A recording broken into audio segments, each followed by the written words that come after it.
tarekat dan sufi. Sufi salah satu kelompok atau ajaran sesat dalam Islam. Salah satu firqah yang masuk ke dalam 73 firqah yang ada, 72 firqah sesat yang ada dalam Islam.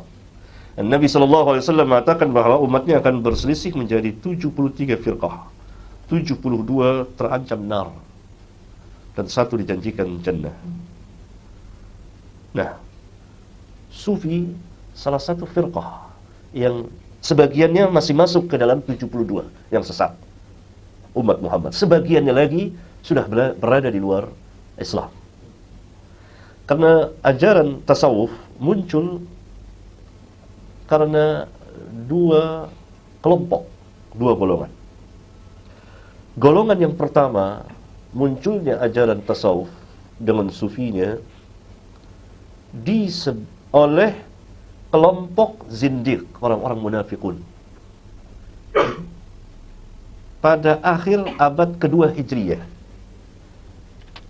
di Baghdad.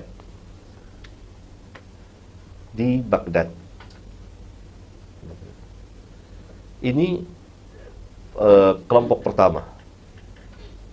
Karena itu Al-Imam Asy-Syafi'i pada tahun 197-an, saya kurang ingat tujuannya, akan meninggalkan kota Baghdad, hijrah ke Mesir. Beliau mengatakan bahwa saya tinggalkan kota Baghdad ini, dan di Baghdad ini ada orang-orang yang berzikir sambil bernyanyi dengan berzikir. Jadi zikir dibuat nyanyian, persis seperti zaman kita sekarang ini. Tapi zaman kita sekarang ini bukan orang zindik, saudara kita kaum muslimin. Hanya mereka tidak tahu bahwa itu caranya salah. Dulu yang pertama kali membuat ajaran zikir dinyanyikan, selawat dinyanyikan, tahlil, tahmid, takbir dinyanyikan, itu orang zindik. Itu langsung dikatakan oleh Syafi'i. Dan termaktub di kitab-kitab para ulama. Ini cikal bakal awal munculnya kelompok pertama dalam sufi. Setelah Syafi'i pindah ke Mesir, murid-muridnya dan kawan-kawannya memeriksa apa sebenarnya yang dimaksud oleh Syafi'i. Ternyata ada satu kelompok di Baghdad berkumpul, mereka bernyanyi-nyanyi sambil berzikir. Itu dikatakan oleh Syafi'i zindiq. Zindiq itu orang munafik yang pura-pura masuk Islam untuk merusak Islam dari dalam. Zindiq. Subhanallah. Mereka yang paling gemar sekarang berzikir sambil bernyanyi, orang-orang yang mengaku bermadhab Syafi'i. Sayang mereka tidak tahu perkataan Syafi'i itu. Itu kelompok pertama. Kelompok kedua, munculnya ajaran tasawuf dengan sufinya karena bersikap gulu melampaui batas. Umumnya dari ahli ibadah. Dan ini kan pernah juga terjadi pada zaman Nabi SAW, ketika 3 orang datang ke rumah Nabi. Masih ingat hadisnya di Bukhari Muslim kan, ma'ruf hadisnya indakum, ya? Yang menanyakan tentang ibadah Rasulullah SAW. Setelah diberitahukan, mereka menganggap sedikit karena Rasulullah sudah diampunkan dosanya yang lalu dan yang terkemudian. Salah seorang mengatakan bahwa dia tidak akan mau mendekati wanita selama-lamanya, tidak mau menikah. Salah seorang mengatakan bahwa dia akan puasa terus, tidak pernah mau berbuka. Salah seorang lagi mengatakan bahwa dia akan qiyamul lail terus, gak tidur. Nah, ini kemudian dibersihkan oleh Rasulullah SAW, diajarkan bahwa ini salah. Saya yang paling takut dan paling takwa kepada Allah di antara kamu. Tapi saya menikahi beberapa wanita, saya saum, kemudian saya berbuka, kemudian saya juga sholat dan tidur. Nah, ini melampaui batas.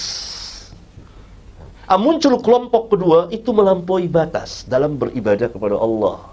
Mereka harus mempunyai cara dalam beribadah kepada Allah di luar cara sunnah. Ini kan kesesatan. Siapa yang membuat satu cara atau mengambil satu cara dalam beribadah di luar dari sunnah Rasulullah SAW, maka itu merupakan kesesatan. Nah, itulah yang mereka katakan tariq, at-tariq, jalan. Tarekat, orang kita panggil di sini tarekat.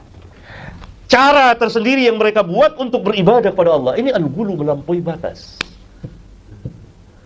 Nah, kemudian mereka membuat berbagai macam cara. Dapat kita lihat di kitab-kitab tasawuf. Aneh-aneh. Dan semuanya penuh dengan kejahilan. Bacalah apa yang dikatakan oleh Imam Ibnul Jauzi di kitabnya Talbisu Iblis. Luar biasa. Bagaimana orang-orang sufi itu. Ini al-ghulu. Dari situlah berkembang ajaran tasawuf. Berkembang ajaran tasawuf. Dan dia dimasukkan orang ke dalam Islam karena atas nama Islam, sama dengan filsafat. Nah, kemudian mereka berfirqah-firqah. Firqah terbesar saat ini dari kelompok sufi di dunia saat ini, Jamaah Tabligh. Itu itu firqah sufi terbesar pada abad ini, saat ini. Itu salah satu tarekat sufi ya. Karena dia dibaiat oleh beberapa tarekat. Tidak semua pengikutnya dibaiat, hanya tokoh-tokohnya saja. Karena Muhammad Ilyas, pendiri Jamaah Tabligh, itu seorang sufi 100%. Penganut sufi. Karena itu salah satu ajaran sufi itu kan menghasilkan ilmu dari mimpi-mimpi. Tafsir Qur'annya kuntum khaira ummatin ukhrijat linnas didapat dari mimpi. Hurut keluar. Padahal ayat itu menjelaskan tentang manhaj para sahabat. Karena di situ kuntum khaira ummatin, umat di situ adalah yang pertama para sahabat, kemudian orang-orang yang mengikuti para sahabat ridwanullah alaihim jami'an.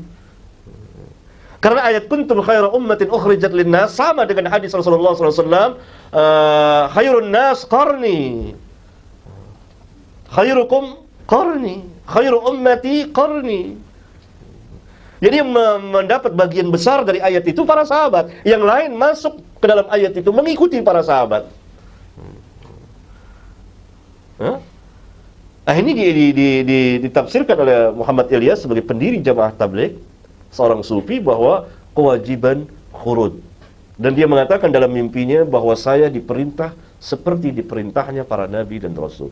Secara tidak langsung dia mengaku mendapat wahyu. Nah, ini salah satu kelompok tasawuf sufi terbesar di dunia saat ini karena ajaran khurudnya itu, sehingga mereka hampir di seluruh belahan bumi ada. Bahkan ini mencapai ranking pertama firqah sesat terbesar di dunia dalam Islam. Tadinya Ikhwanul Muslimin menempati ranking pertama, kemudian sekarang berganti Jama'atut Tabligh. Luar biasa. Itulah. Jadi sufi beragam sekali. Dan mereka mempunyai cara tersendiri di luar sunnah Nabi yang mulia sallallahu alaihi wasallam. Dan ini merupakan kesesatan. Kita tidak boleh mengambil satu tata cara dalam mendekatkan diri kepada Allah di luar dari sunnah Nabi sallallahu alaihi wasallam. Tidak boleh. Sesat. Saya ambil contoh. Apa boleh kita sujud sembarangan kepada Allah kapan waktu saja? Boleh atau tidak? Nggak boleh. Sekarang rame-rame nih, dalam rangka kita mendekatkan diri kepada Allah, kita sujud rame-rame, sujud. Perbuatan kita tuh baik atau sesat? Sesat. Karena cara ibadah yang seperti itu tidak pernah diajarkan oleh Rasulullah SAW, walaupun dalam rangka sujud kepada Allah. Bukan sujud kepada berhala loh. Sujud kepada Allah. Ini rame-rame saya pimpin, ayo kita sujud rame-rame, sujud. Sesat kita. Dikatakan kita kelompok yang hadir, wah kelompok sesat ini. Tapi kalau kita sujud dalam sholat, benar, atau sujud sahwi, atau sujud tilawah, atau sujud syukur, tarikahnya jalannya sesuai dengan sunnah. Kan sujud sedekat-dekat hamba kepada Rabbnya. Kata Nabi SAW, aqrabu ma yakunul abdu min rabbih wa huwa sajidun fa'akthirud du'a. Dalam hadis sahih yang dikeluarkan oleh Imam Muslim, sedekat-dekat hamba kepada Rabbnya ketika dia sujud. Perbanyaklah doa ketika sujud. Tapi tidak sembarangan kapan waktu kita sujud, nggak boleh. Itu tata cara ibadah yang kita buat sendiri dalam rangka untuk mendekatkan diri kepada Allah. Maka dikatakan kita sesat. Tidak boleh kita membuat atau mengambil cara yang di luar cara yang telah ditentukan Rasulullah sallallahu alaihi wasallam. Itu kaum sufi membuat cara tersendiri. Dan memang hampir seluruh ahli bid'ah dan sesat membuat cara tersendiri. Tetapi kaum sufi ini mempunyai tarekat kan yang banyak, ratusan. Di Indonesia saja ratusan. Nggak tahu di Malaysia berapa, Ustaz? Sama aja, berarti jumlahnya udah 200 lebih itu. Luar biasa. Cara-cara antara satu tarekat dengan tarekat yang lain beda.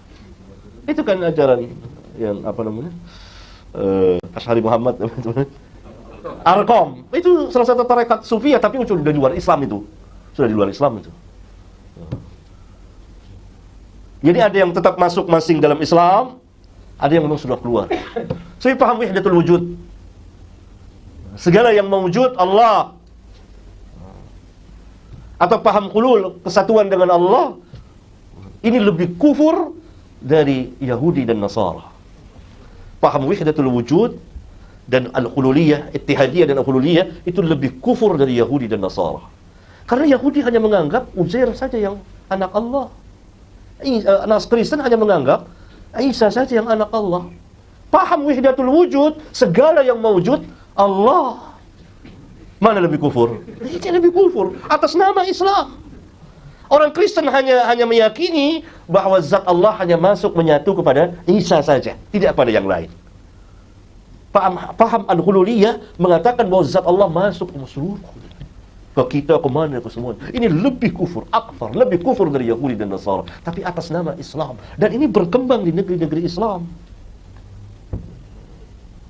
Ajaran-ajaran tarekat ini luar biasa.